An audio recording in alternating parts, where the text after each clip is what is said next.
Hey, peace and blessings to you. My name is Jerry B. I am the EntreMusician, and so are you. And so is his wonderful brother sitting to the left of your screen. In fact, he's an entre DJ. Okay, he plays a little bit of piano. We talked about that. And not only is he an entre DJ, entre musician, but he is also business owner, founder, and developer of the great app that's playing everywhere called VizuewlDramatics, but it's VIZ-D for short. This is a good friend of mine, excellent businessman. This is TEI B. What's going on, brother? What's going on, Jerry B?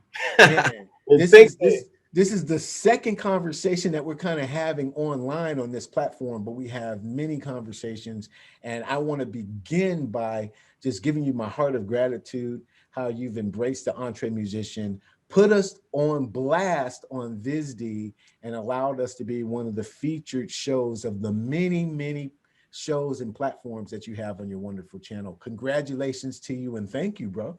Oh, Jerry, thank you. And look, it's definitely an honor and a privilege being on your show, my man. Thank you. Thank you for having me back again. Man, I am so appreciative that it's been a couple years. And as a matter of fact, we had that whole year, that blank out, we won't even talk about that rotten C word that came in and blanked out everything. But I first met you through LinkedIn, and you were an amazing DJ. And I'm a jazz guy, not necessarily into deep house at all, but some of the rhythms that you were putting together, man, was really very magnetic. So I had to reach out to you. How did you get started as a DJ? I know that's just one component of what you do, but how did that work out? You know, from a young, I always had an interest in DJing, and just exploring that side of music. Like I can remember as a youngster, I saw one of my cousins. My cousins was a DJ, first of all, and I saw him back there, behind the turntables and everything, and I was like, wow, that's pretty cool. I want to do something like that. Mm-hmm. So, like I said, I started as a young cat way back in the day. I can remember when I initially first started, man, it was just like taking two I want to say components. It wasn't actually turntables yet. It was like a stereo system, and put them side by side and turn the volume down, turn the volume back up, turn the volume back down. And that's how it's, kind of started, kind of got into my blood, and then from there, I kind of evolved. I just started doing different things. I remember my father asked me. He said, "Look, is this something you want to do? Is this just something, a fad? You gonna go through it?" And I was like, "No, this is something I want to do now." Wow. I gave him that answer right now, right here, right now. I mean, I don't know about 2-3 years from now, but right now, this is something I want to do. Yeah. So, so I started DJing. My father got me some gear, and as a young cat, I didn't have a car or anything. So my father was taking me to all my different gigs and everything. But I got to say, I initially started in the roller skating rinks. Is that right? Oh yeah, because you figure back in the day, we didn't have we did have teen clubs, but our clubs were in the skating rink. That's where all the magic took place. Word up. So this has to be like early 80s then, maybe? Oh yeah, exactly. Yeah, Rock skate. Not too early. I would say mid 80s, 85, 86. Yeah, mid 80s, roll, rock, skate, bounce was out, good times, and like all your classic roller skating music, Mm-hmm. So like that, like I was saying, I started in the roller skating rinks, and then I just evolved from there, like Mingles, 357, Club Abyss, and like those are all like the teen clubs, for my age group at the time. Yeah. And that's pretty much my young DJ career, and that's what gave me that spark, that energy to pursue it. So you were in high school during this time, but there was a left turn that you took after high school into law enforcement. So you're putting this music together. You're rocking out the roller skating rinks, But what was the call for the law enforcement? Because you got in there pretty deep too, didn't you? Yeah, absolutely. Let me tell you what, that was actually the transition, like a big transition of my career. And the reason why I got into law enforcement is I'm telling you, it was just like a spirit of moment things, and it sounds funny, but that's exactly how it was. I was going to college at Rutgers. I was playing football, and I had a scholarship and everything. I was playing. I think we were Division II then. So my sophomore junior year, I got hurt. I hurt my ankle. And back in the day, we didn't have the technology that we have now. Yeah. You know what I mean? So I had what's called a floating chip bone in my ankle. So right now, if they were to do that, that surgery would be offered to me. It'd be arthroscopic. Yeah. You know what I mean? They can go in there with the three little holes and take it out. But back in the day, they didn't have that type of surgery. You know what I mean? They would have to do it open, completely open, and a full surgery on that. Yeah. So they told me that I would have a 50-50 chance of walking with a limp or without a limp. Not even sprinting anymore, you know what I mean? But with a limp or without a limp. And I was like, wow, what am I going to do with that? Yeah. So being a young cat back then, I chose, hey, I'm not going to go forward with this operation. I didn't want them to do a complete open on my ankle with a 50-50 chance that I'll be walking with a limp, Understood. So that you got to be cool in high school. I mean, well, yeah, that too. You gotta be, you can't walk with a limp unless you're like really doing it. You're doing the George Jefferson thing. Then yeah. Now you're walking with a pimp. You know what I mean? Exactly. So what I did is, like I said, I decided against the operation at the time. Mm-hmm. And that was kind of devastating to me, at that moment, because, football, that was my main drive then. I was doing the music thing at the time, but football was my main drive. So I was kind of devastated at that point, and, that was my world. Football is gone. So actually that semester I dropped out. I dropped out of school, and I was like, man, what am I going to do? What's going on? So a couple friends of mine, two friends of mine, they were like, man, let's go be cops. Right? You know what I mean? Yeah, and I was like, man, no, I'm not into that. You know what I mean? Then all of a sudden, they say, well, let's go take the exam. I'll never forget, it was a Saturday morning. Well, let's go take the exam. So I said, all right, fine. Let's go take the exam. So we went down and we took the exam, and we passed. Not only did we pass, it was high score, pretty high on a Richter scale. You know what I mean? So and I still didn't think much of it. I didn't think too much of it until later when they were calling me and say, hey, look, you scored this on the New Jersey State Police exam. We'd like you to come down and do your physical, and they was putting together this whole format. You know what I mean? And I was like, okay, this is kind of serious here. So hey, I went forward with it. Went through all the training and everything. I was one of the youngest officers that they put on at that time. Because I was in the academy. I was 19 going on 20. So I was definitely a youngster, and the funny thing about it is that in the state of New Jersey, you have to be 21 at that time. You had to be 21 years old to buy ammo. Yeah, to buy ammo for a weapon, you had to be at least 21 years old. And I'll tell you about that funny story in a minute. But I went through the whole thing, the whole training course, which was 9 months. And I came out, did my troop year, which is 1 year. Troop year, you're going up and down, writing tickets, learning different things about law enforcement with your training officer. I got to ask you a question. Yeah. So when you're writing tickets, I mean, what you're sitting there, the traffic is flowing by. I got to ask you this because I'm always traveling, right? So, okay.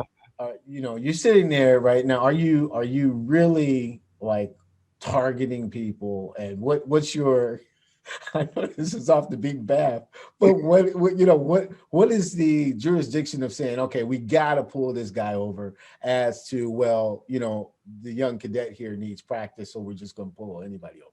What? All right, I'll give you like a. All right, so if we're Give me that. say if we're running for speeding, Uh-huh. right? We're out there tracking speeding violations. So what 9 times out of 10, if the let's just say if the speed limit is 65 miles per hour, right? We don't set the radar at 65 miles per hour. Nine times out of 10, they'll set that radar detector at around 75, 77. 77 is usually good, around 77, because now you're 12 miles over the speed limit. Sure.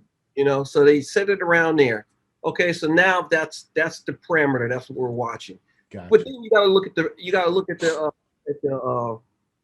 radar detector, right? When you calibrate your radar detector, it's plus or minus 3 miles per hour.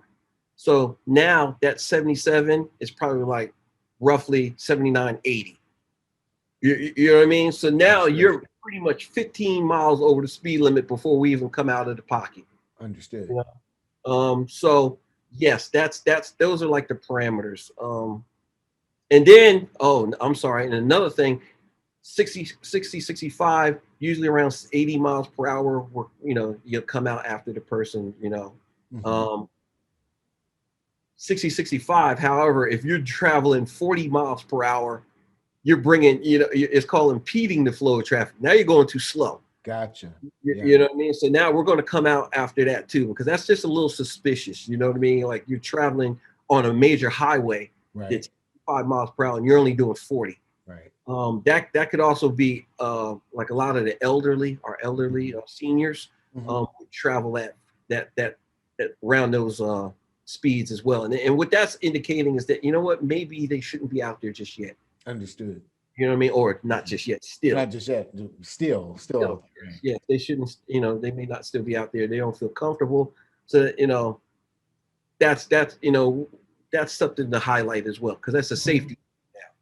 Yeah. Understood. Well, thank you for letting me just get that. That's, you know, all the speeding musicians. Now you know what the the calibration system is like. So you're learning that. You're learning that. You're going through that process, and then what happens? You're called back into DJing, or?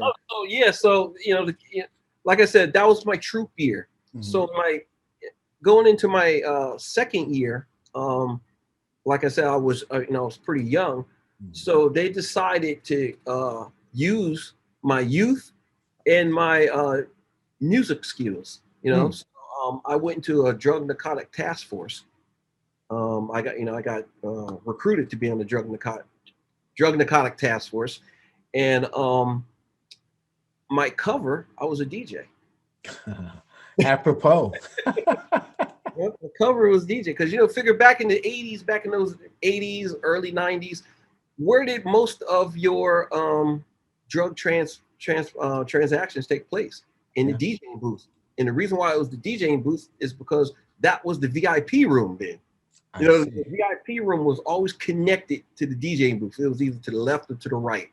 I see. So yes, a lot of transactions took place in there. A lot of people got caught up in a lot of things they shouldn't have been doing at the time, and that's pretty much as far as I'm going to go into that, because I gotta ask a question in that regard though. So you're saying, you know, just to be clear, you're DJing, so you're undercover, you're DJing, you're spinning the real juice. People are on the floor, you throwing it out, and you're watching what's happening in the VIP booth. Watching, absolutely. And I got to say, well, you know, a good deal about this is that I got sent to Pioneer Pro DJ schools to learn the craft of DJing. You know, I knew how to DJ, but I didn't know the full craft of it. You know what I mean? So, and with that, I got placed into just every mainstream club there was. So yes. Wow. So how long did you stay with the New Jersey Highway Patrol before you just decided, hey, I'm digging the, you know, the music a little bit harder than I'm digging busting cats for the paraphernalia? The thing is this, you know, I was underground, undercover for about 9 years. Nine Oh years going, wow, that long. Okay, and at the end of the day, I got burnt out. I see. You know, it's a very fine line to walk every day. But what I a good thing that I did get out of that is that, you know, I seen both sides. You know what I mean? I was able to see why they were doing it. You know what I mean? I'm not condoning it. I'm not saying it's good, right? Yes, sir. But Yeah. I will say that I understand. Hmm. You know, because some of the characters or some of the people that was involved in it wasn't necessarily doing it just to I want to say get ahead.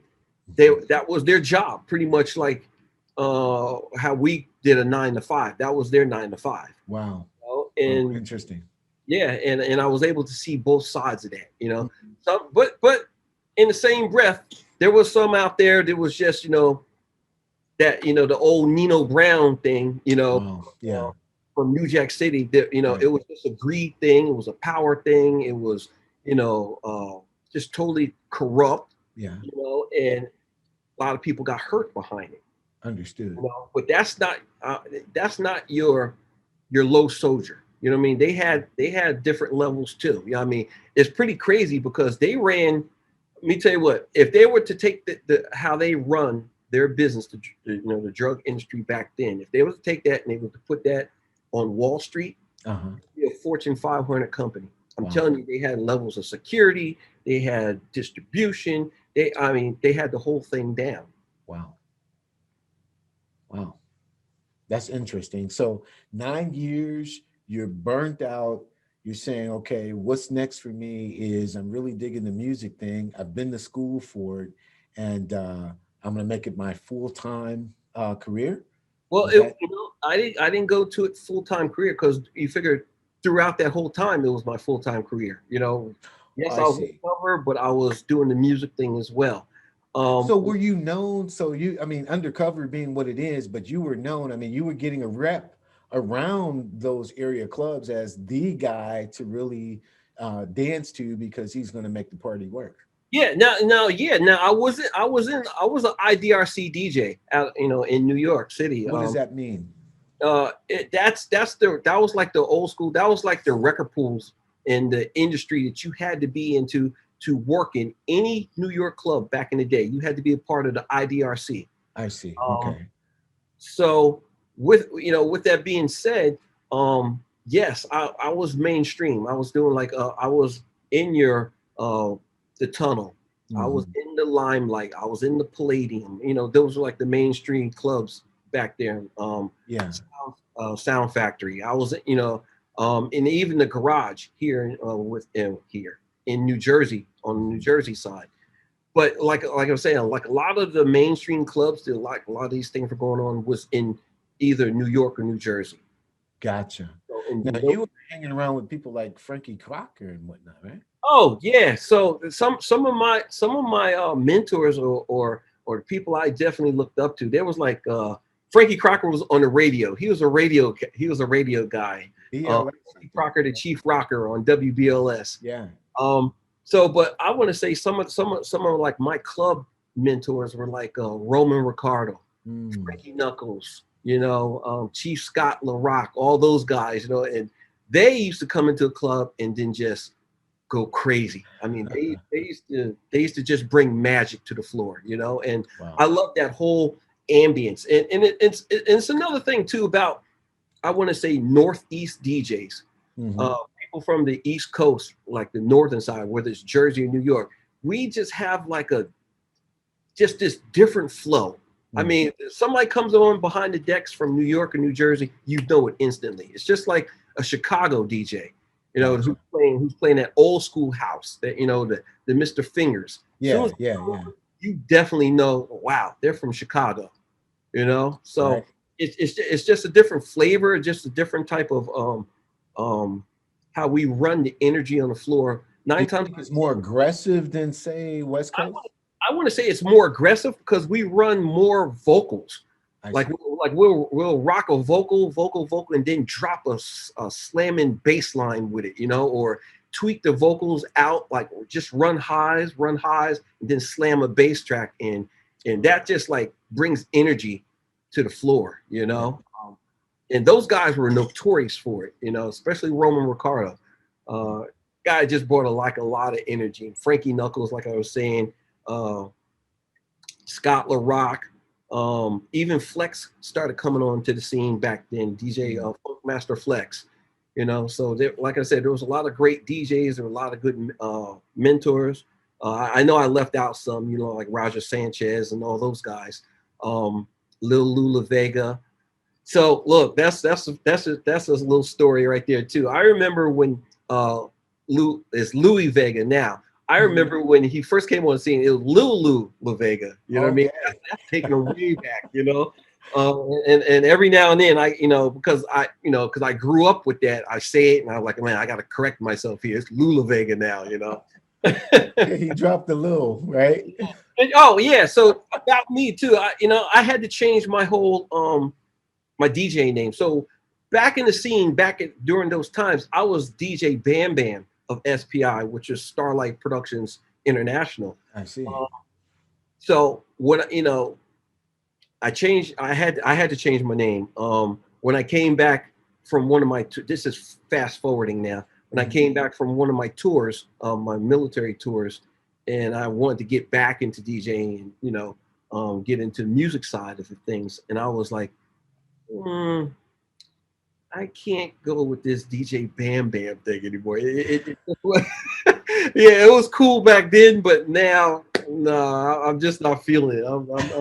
I'm too old for that, So that's why I just said, you know what, I'm going to go with my name, first letter of my last name, and we'll just rock with TEI B. Right. Actually, it was TEI 1013. Yeah. 1013. And like a lot of people always say, what is the 1013 for? And I gotta tell you, absolutely nothing. It just it just sound right. It sounded good, because I had this person. Her name is Stephanie, and she's from the UK, and she does like all my drops, and she has like this really cool British accent, kind of sexy, Yeah. So when she rolled, DJ TEI 1013, and then with that British accent she had, man, that was like a floor stopper. So I was like, look, we're gonna go with this. Just made it fly. Yeah, we're just gonna roll with this. That's amazing. Now, so with respect to that, I just want to cut in and say, the way we usually do this, if you're a subscriber to the EntreMusician, and we do know that there are some DJs, seasoned DJs and up and coming DJs also who watch and listen to the EntreMusician. So what TEI has agreed to do is, of course, if you're a subscriber, that's the only way to get into the backstage pass. But after this interview is over, he's going to be sticking around with us and dropping some wisdom to give you some advice on how to get started, how to brand yourself as a DJ, some of the things that you absolutely need to know, the essentials. So you definitely, all subscribers, you want to stick around. Click on the backstage pass. If you're not a subscriber, it's very easy to get on and you can get this extra bonus content. But grateful, brother, for that realm of your career. So undercover DJ, working with the Highway State Patrol, doing military covers. Now, as an entrepreneur, how is it then that you were able to come up with this vision for this wonderful company that you own called VizuewlDramatics and get the whole VIZ-D channel started? What was that story about? So the whole thing with VIZ-D, it started actually last year during the pandemic.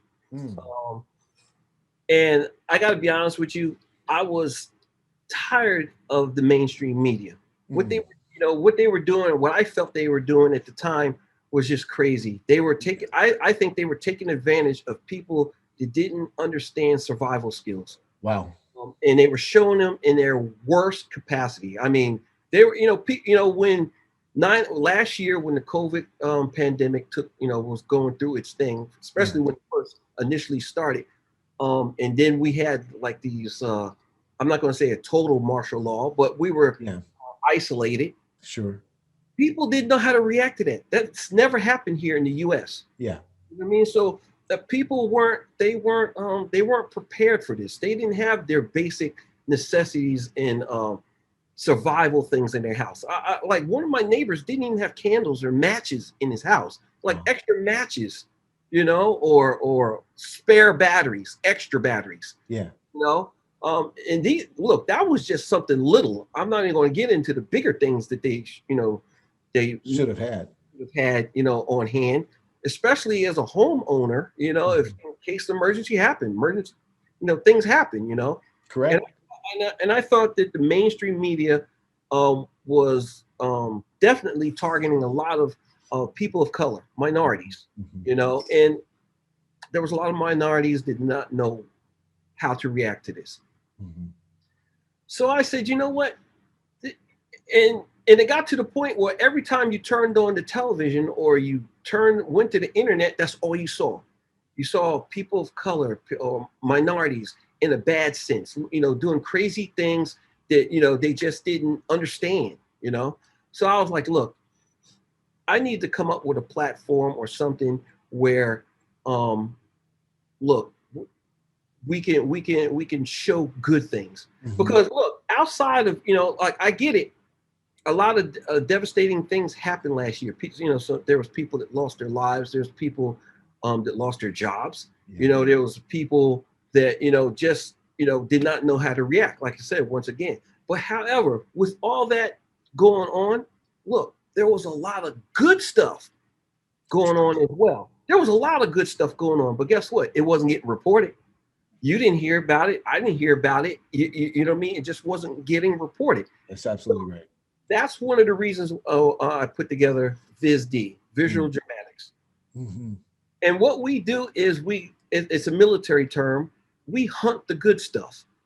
You know what I mean? We hunt the good stuff. We look for good things going on, not only in my community, but your community, their community. It's a community-based operation, but we're spreading out to all communities. Wow. Right? And this platform is for up and coming. Now, initially, I started out with single solo artists, or, you know, or bands, and, you know, things of that nature. But it's evolved now. Now we have people on there with different type of shows, you know, providing different type of content. Sure. And I understand there's a lot of other people that are starting their brands doing the same thing or similar things. But guess what? That's great. Yeah, that's it is. They're doing this thing. You know, I don't get intimidated by that because it's great. Because look, there's plenty of viewers for everyone. That's true. You don't have to try to hoard all the viewers. No, you don't have to do that. That's true. You know, there's we're surrounded by abundance. You know what I mean? There's plenty for everyone. Absolutely. You know, even if you only get 5 people in the beginning, guess what? They're your 5 people for that moment. That's right. You know, and then they're going to tell people, and eventually you'll build up. You don't have to. I'm not going to say no one starts off with it, but you don't have to start off with millions of viewers. Yeah. You know, I put things in the frequently phases. Won't, you know? Exactly. I put things in the phases: crawl, walk, run, sprint. You know what I mean? And you got to go through those phases to understand each part of your business as it's growing. Because if you skip it and then you get too high and then things go crazy and you get knocked back down, you don't know where to start because you never went through it. That's absolutely right. You know what I mean? You had no chronological order to your order, you know? So, and so the pandemic was the foundational motivation for putting VIZ-D together. Absolutely. And so actually what it is, and this is the way I've been explaining it to people who've asked me, it is an app, but you can go in and anywhere a Roku device or TV is sold, they can just download that app onto that device or TV, and it's accessible to them, correct? Right. Well, it's not an app. Okay. Explain it, because then that's how I've been explaining it. So okay, so yeah. Roku is a platform. It's on just about every smart television, just like Spectrum or Time Warner and all that stuff comes already on your television. You know what I mean? Gotcha. It's a platform. because you figure every, you know, I'm not gonna say every smart television, but a lot of them. You got your JVCs, your Panasonic, TCLs, Vizios. All those televisions come with Roku already on their networks. Like soon they're Roku ready. As soon as you turn on your television, it's probably on the Roku platform. So VIZ-D is a network / channel on the Roku platform. Gotcha. So when you turn on Roku, if you don't already see it on your channel guide, all you have to do is just go to channel, type in VIZ. I promise you, by the time you get to Z, you'll see VIZ-D, VizuewlDramatics to the left, and you just add it as a channel. It's already there. But now do this explanation for me, because you can also download VIZ-D on your phone though, correct? Is that right? Or is that just going to the website? That's just going to, so one of the reasons why I went with Roku first, because Roku has like over 100 million subscribers. That's one of the reasons I went with that. But I'm not saying that that entire 100 million is going to be watching VIZ-D, but guess what? The potential is there because we're on their channel guide. So I also understand that not everybody has Roku, you know, and in today's day in today's day and time, a lot of people use their cell phones, they use their tablets, PCs, laptops, whatever it is to get online. Right. So that's why I also had a website that mirrors my channel. Absolutely. So it's not an app, it's a website. Gotcha. So it's an actual website. I've been using the wrong language, folks. So I've been saying app is not an app. It's Roku ready, 100 million subscribers to Roku. And then also the VizuewlDramatics website, which is on the phone. And I'll make sure that in this show, in the description box and on the podcast and in the show descriptions, you'll have access of how to reach the VIZ-D channel, because it's a wonderful platform that you've put together. Now, let's give some shout outs to some wonderful shows. I mean, because, you know, hey, you have the EntreMusician. Exactly. Nice show. But you have some amazing shows, some amazing content on them. Let's talk about some of the highlights that people would be able to see it for, you know, when they sign up for the first time. Yes, you know, like you said, we have the EntreMusician show, which is the Jerry B show. And let me tell you what, Jerry, I appreciate you being on the platform because look, you're the man when it comes to when it comes to this. And like I said, once again, I am truly honored to be on your show as being interviewed. Thank you once again. We're humbled, man. Absolutely. I mean, you did something for us, and I'm going to say this is Mutual Admiration Society right here. But Tay, you've done something for us that took us beyond the Facebook, the YouTube, you know, the Google, the places where you would find the EntreMusician. Never in my wildest dreams thought about getting beyond that sphere. And for you inviting us to be a part of the family, our gratitude is huge. Thank you, thank you, thank you. I mean that wholeheartedly. So, I mean, we got the Mutual Admiration Society going on. Yeah, we got that. But I don't just tune in to VIZ-D to see me. I know what I look like. Let's talk about the wonderful, wonderful artists and shows that you have that people, you know, we want them to go after this podcast and go, hey, what are they talking about? Tell them, give them a taste of who they will be able to see and encounter. Right. So we're open to,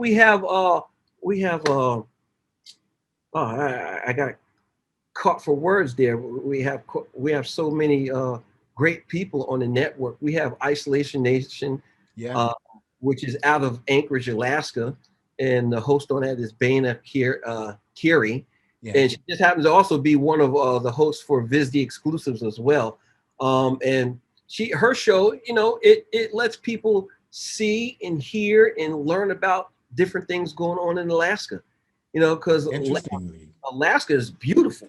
Yeah, Alaska is the world's best kept secret. Let me tell you what, I was stationed there when I was in the military for a while. I loved it. I love that, especially the summers. The summers are beautiful there. Wow. You got that 24 hours of daylight. Yes. Yeah. It's nothing like, hey, look, it's nothing like that midnight softball. You know, it looks like 12 o'clock in the afternoon here. Amazing. So we have Isolation Nation. We have the Financial Gems with Jewel. Yeah, that's a great show. Great show. Jewel She talks about different financial things. Because you know what, think about this. Growing up, there's a lot of things to, we were exposed to, and I'm gonna use myself. A lot of things, different things you was exposed to, but I wasn't exposed to financial tips. Exactly right. And Jules does a great job exposing that, bringing that to the forefront for people to, to get an idea of what's going on. Absolutely. We have and outside of our different talk shows that we have going on, we also have a lot of single solo artists that come onto our platform that we interview. We interview them on the VIZ-D exclusive, and then we feature their tracks, their music videos on in our featured area. Then for some of the artists that necessarily don't want to do the interview just yet, we highlight their music within our different genres, because we have Afro beats, we have hip hop, rap, R&B. We also have tech house, EDM. All different genres of music we have on our platform. We have mainstream rolling on there. We have mainstream pop. So look, there's a little bit for everyone right now. It is. Definitely have some. Coming up, we have some really great talents coming up. We have a holy hip hop show that's getting ready to come on. Excellent. We also have health and beauty tips. That's getting ready to come on. A young lady's going to do a show about different types of hair, different type of beauty and skincare. So I'm definitely looking forward for that. Yeah. One of our big shows we have coming on is I'm not sure if you know this young lady. Her name is Sharon Nelson, and that's Prince's older sister. Oh, really? Okay. Yeah. So she's getting ready to do a show, sponsor a show on VIZ-D. It's going to talk about all the Motown legends and all the people that was under Paisley Park. Interesting. And, it's going to be shot at Paisley Park. So that's one of our big shows that's getting ready to come on. Beat Streets out of Maryland. It's about, and I like this program. It's about our youth that are into dirt bikes and all these different things.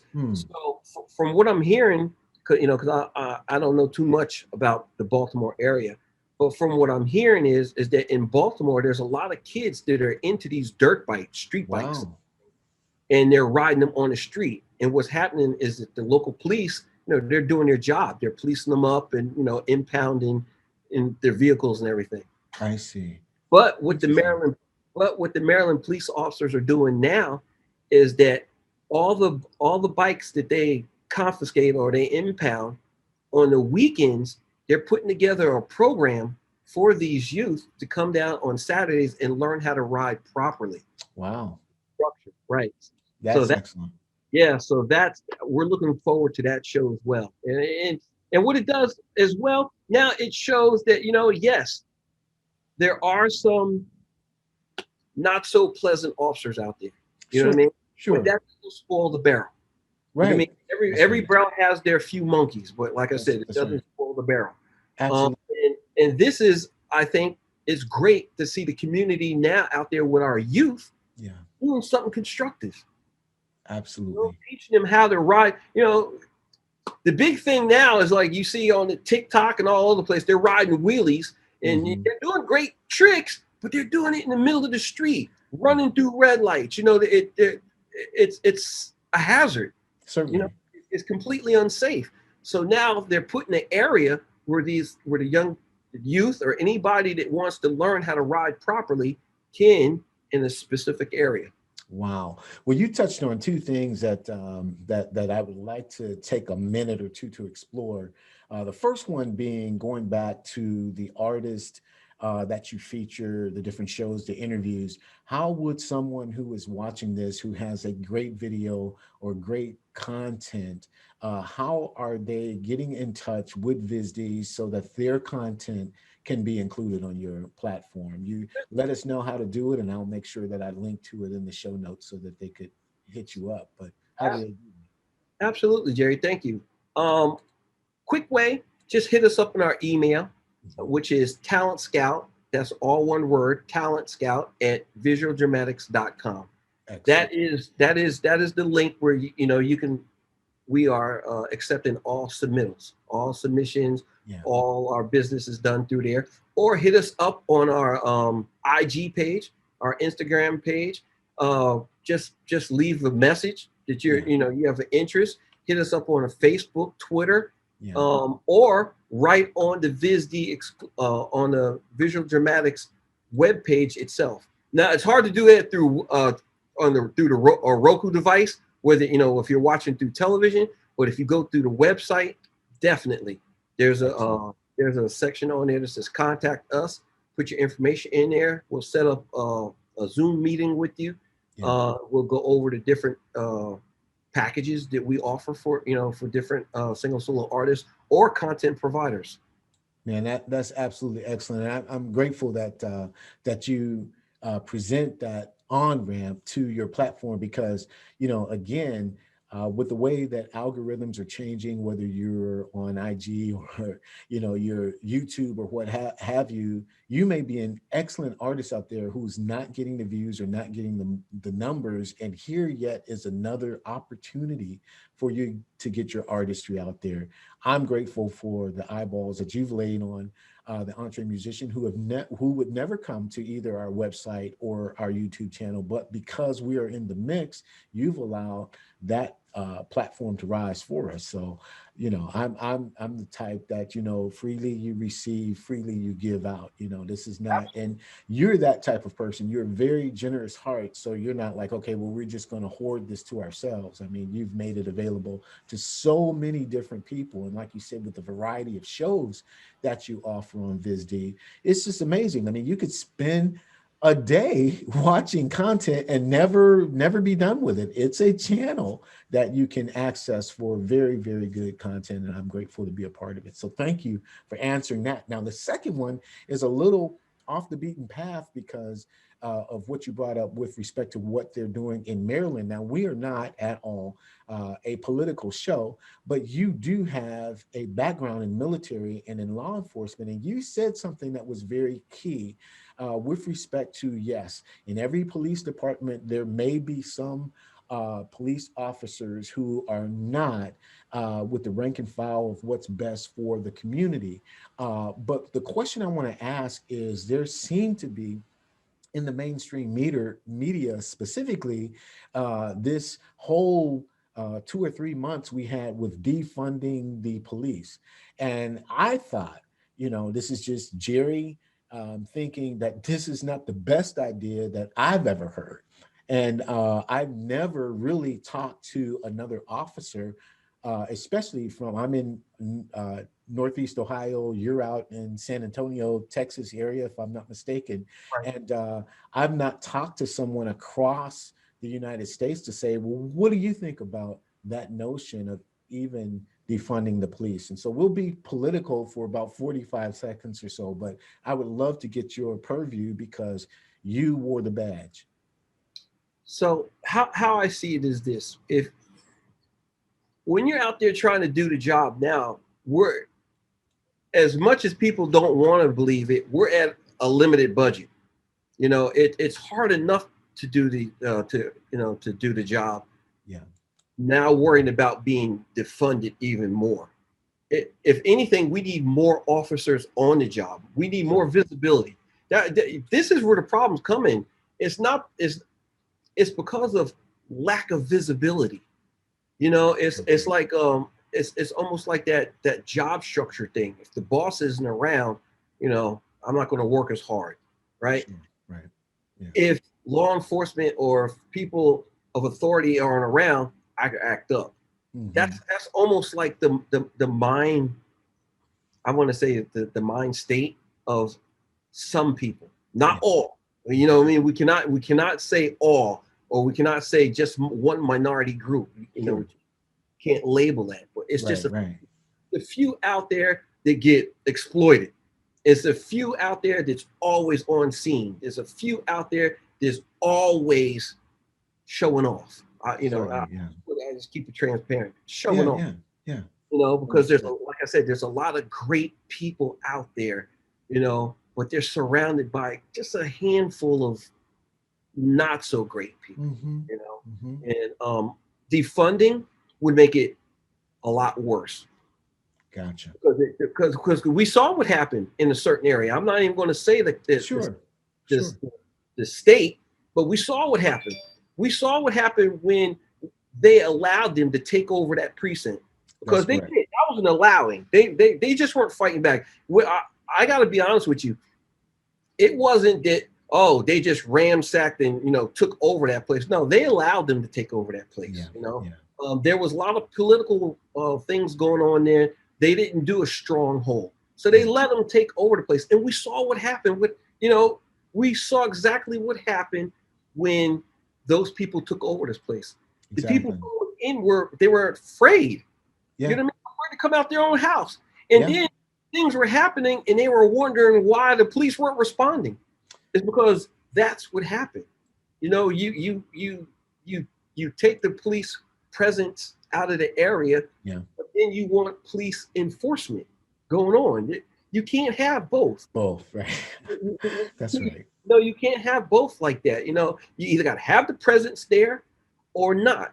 Yeah. If you don't have the presence there, you're going to run into other issues, or more so, like I don't even have to say too much. We saw on film what took place there. That's right. That's right. Yeah. Well, I'm grateful for you, jumping into that fray. Again, this is not the main thrust of what we do here at the EntreMusician, but we do live in the world.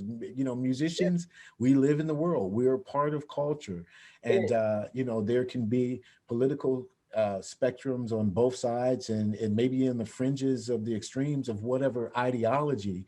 But because you are a businessman, because you are an entrepreneur, because you are musical and a DJ, and the pulse of what's happening in society, I just thought because of your military background and because you wore the badge, you would have a unique perspective just to give a glimpse to people who are only digesting mainstream media and may listen to this and you have swayed them. We do need our police. We do honor our police. We do support our police. We are a country of law and order. And I know some people may be listening to this and you may disagree. Hey, God bless you. But, that's our stance. And I'm grateful for your experience and your background and being able to speak to this issue. Thank you. Now, there's one other thing I do want to say out there. Sure. I am a firm believer of your rights. Yeah. Right? I'm a firm believer if you want to get out there and protest. Certainly. That's your right. I'm a firm believer of that. Okay. Absolutely. However, if you're going to get out during the day and seek justice, don't in the nighttime do unjust things. That's huge. That makes no sense to me. I like that. Daytime, you want justice, and then at nighttime, you're doing unjust things. Robbing, stealing, and looting. Yeah. And in your own community. Yeah. Look, if something's going on in New York that you don't agree with, you don't like, don't tear up your home over it. Why would you do that? I don't get that. These businessmen like you, like you, me, we come in our local communities. We want to give back to our communities. So we open up a business in our community, right? That's correct. Why tear my stuff up or your stuff up or another businessman's things up just because you're upset at something that's going on in another town? I agree. That makes no sense to me. That, and that's look, this is just my personal opinion. This is personal. I'm not saying that you have to live by it or anybody has to live by it, but this is just something that I think and feel on the inside. Oh yeah. No, that's very, very good. And I share that point of view as well. I mean, one thing that those of you who are not watching may not know is that Tay and I, we have many conversations offline. So we definitely talk about what's going on out here. And on 99.3% of the things I believe we are in total agreement with. 0.7, it might be off a bit, but we do come from that type of background of just honor and respect and dignity. And I think that's what our society should embrace too. So yeah, we got off a little bit on the EntreMusician, but this is what you have to do when you have someone of Tei's caliber. You got to tap into that wisdom. And so, as I said before, if you are a subscriber to the EntreMusician, then Tei is going to stick around a little bit, 5 or 10 minutes, however much time he can spare us. And if you are a DJ specifically, and you're trying to build your craft, build your brand, he's going to give you some excellent wisdom as how to do that. If you want to submit content to the to VIZ-D, VizuewlDramatics, there is a website, TalentScout at VizuewlDramatics.com. We'll put that in the show notes as well. And if you have great content, there's so much on this platform that you want to see. And we hope that we've given you enough information where you want to check it out yourself and be a part of it. But Tei, as I always say, I know there was probably a question you thought, hey, Jerry's going to ask me this. He's interviewed me before, but I did not ask it. Can you answer that unasked question or leave us with a few gems of wisdom as we wrap up? Only thing I like to just state, I like to put out there. And the reason why I like to put it out there is that, us as human beings, we're all about reflection, and I'm definitely speaking to everyone. You cannot go out. All right, I'm going to use myself. Mm-hmm. I cannot change the world, but what I can change is myself. If I be the best me that I can be, I can reflect towards you what I'm doing, and you may or may not like it, right? If you do like it, you're going to be the best you that you can be. And guess what? You're going to reflect on somebody else. And before you know it, everyone around your immediate surrounding is being the best them that they can be. Wow. And that's how we grow. And that's beautiful. That's excellent parting words. Jiminy, we have to end the show now because I can't add or take away anything from that. That is absolutely beautiful. This is Tei Brown, ladies and gentlemen. Tei B is his brand, and he is the founder and owner of VIZ-D, which you can find on your Roku channel or Roku device or Roku TV, and VizuewlDramatics.com is the website. You definitely want to check out the platform. And you want to, one channel that he didn't mention as we wrap up is the fact that he has an incredible DJ channel on VIZ-D. So you want to check into that. If you want to see him at work, you can watch it all unfold at VIZ-D. And man, I'm so grateful that you had an opportunity to spend some time with us. And this is Tei B. I'm Jerry B. Hey, God bless you. We love you. Thank you for joining us today, and we will absolutely see you next time. Take care. Thank you, Jerry. Thank you. Bless you.